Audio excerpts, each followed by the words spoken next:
How's it going? I'm Not Todd. This here's my 5th rig that I've had. I had no idea that vanning was even going on. I had my first van when I was 18, and I didn't start trucking until I had my 4th van, which I still have, but it's in pieces right now. This one I bought with the original intention, I'm gonna buy a finished van and work on my 3rd gen. I'm sorry, working on my 2nd gen. But then I worked on this one too. So I got Murals, my friend Dave did that. And then actually like 3 days before the event, I started with patching the one rust hole it had, redoing the silver paint. I added the black. I was kind of on a whim, and I didn't really sleep much before the event, and I still haven't slept much now that I'm here. So this was one owner before me. It was my good friend Chip. We're in the Murals truckers together. He bought this brand new. It's a Quigley 4-wheel drive. He bought brand new in 91, and then in 93, another club member, my good friend John, he was working at a place called Topo Customs, and he built the interior on this. It was like velour and oak and stuff. We'll see that later. It's stock 351. I think eventually I might get Schneider racing cams to build a RV cam for it, just to get some better torque and mileage. This was an 18-hour drive, and it was an expensive 18-hour drive with lots of stops. So fuel economy is a big help. What size wheels you got in there? Those are just regular 16s. This tire size is a little bit different. It's I don't even remember, 265 70 16s. Okay. And per the door it was a little bit narrower. I can't remember. 215 85 16 was per the door. Oh, okay. So it's a little more stout, gives a little bit better beef.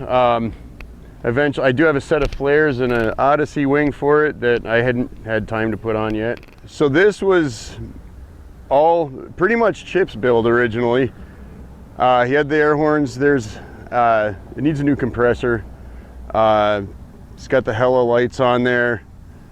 This thing's a huge help because even for me, I'm 6'3" and it's hard to reach stuff. So having one of these so it's pretty handy for if I can do it this time. Oh, yeah. You know, when you gotta get up here for anything, wash your windshield or whatever. Because yeah, this is a pretty beefy rig. We got the hella lights. I thought about changing them out with KCs, but why bother? They work great. Yeah, as long as they work. They ain't broke, don't fix it. Yep.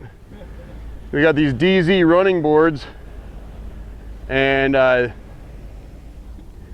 those lights were off a school bus, I guess. I just found out. No kidding. So, well, actually, when I did the black, I'm looking at the thing. I'm like, gee, you know, I don't know if I like that.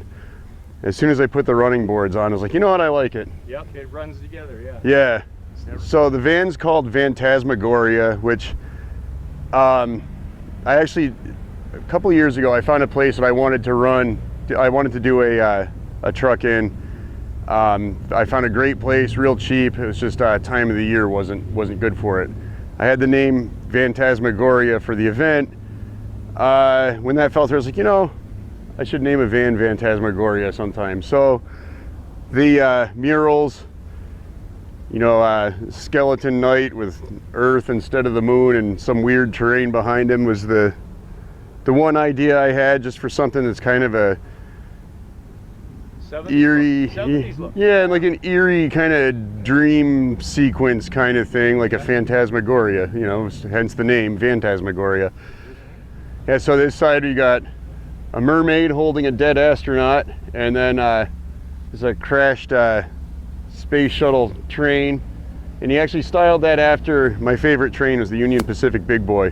Oh, so he styled it after that, just added, you know, wings and stabilizer and stuff, and it made it kind of a bizarre hybrid thing there.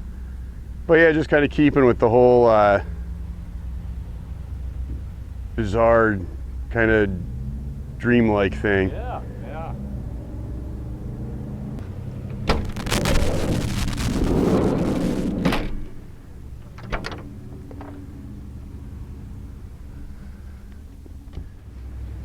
Chip was adamant about keeping everything. So one of the cool things I have is the Quigley window sticker and the Ford window sticker. Ah, very cool. Some Topo Customs business cards.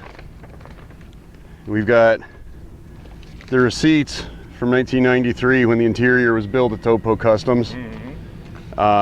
This is the list of things that Chip had done. Oh yeah. So There you go. Yeah. Some of it's not still there, like the Clifford alarm's not still attached, but I mean it's kind of obsolete. On the way in, when I met up with the convoy, we did a radio check, found out my CB wasn't working. Uh-oh. I stopped at one of the truck stops we stopped at in Wisconsin, and I'm looking at the picture on a CB box, and I'm looking at the plug, and I'm like, I think this looks like it might be close. And I guess my iometer was pretty well calibrated because it was an exact fit. I didn't even need to change the bracket inside. The brand new CB hooked right into there. Oh, wow, that's crazy. That don't happen very often. No. Usually luck is not on my side, but that day it was. And I got. Of course, you got the swivel seats. Yeah, and then, but yeah, it's all oak and velour and good place to, store my clothes and water and vacuum and tire filler and, camp gas and everything you need. Yeah. Yeah.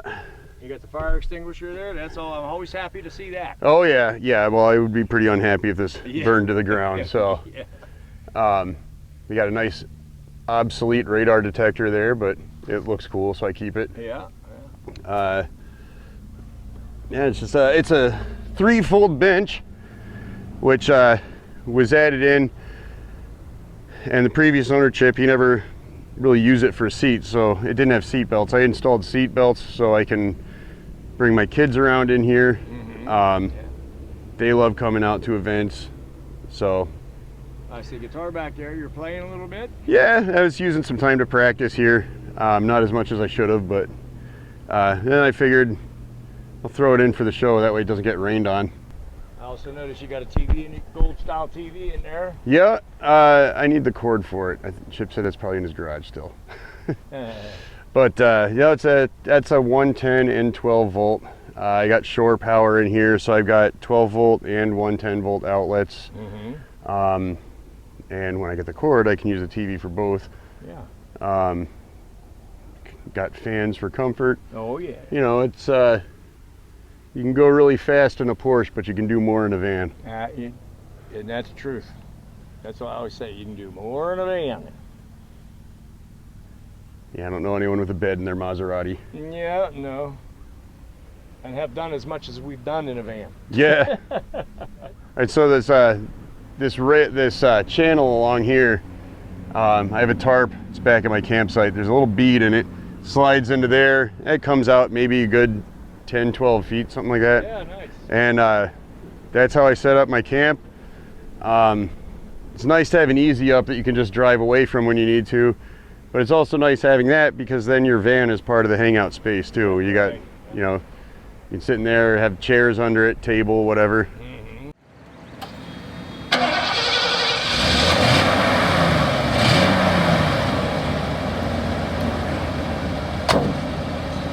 All right, man. Thanks for showing it to us. All right, you're welcome.